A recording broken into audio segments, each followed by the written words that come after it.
Кој не мога? Предомисли да гласате за уставни. Благодарам, денес имаме рочиште, имаме можност да разговараме на оваа тема. Благодарам. Може да една кратка изјава, да ни кажете што ве натера да гласате за собранието за уставни измени.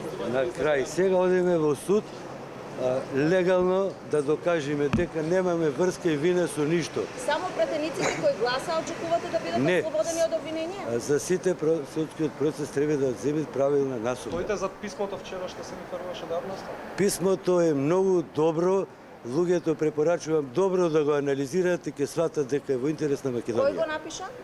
Сите заедно. Зошто гласате за? Сите 33-ца?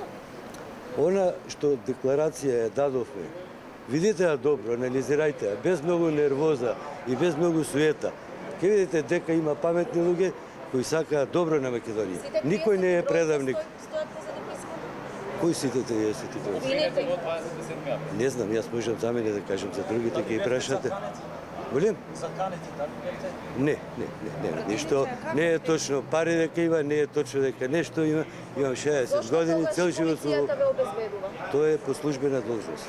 Зошто? Не знам, ќе си ги прашате тие кои наредби му дадоа. Беше ли нешто ветувано околу 27 април од страна на Ништо не е ветувано, затоа не сакам многу да даваме информации. Доаѓаме тука да докажеме дека сме невини. Каков тек треба да заземе судењето според вас, пошто рековте правилен тек? Нема да се мешам во судските одлуки, верувам во судот. Тоа што ќе донеси како одлука, ќе го почитуваме, ќе користиме сите правни норми и тоа е тоа.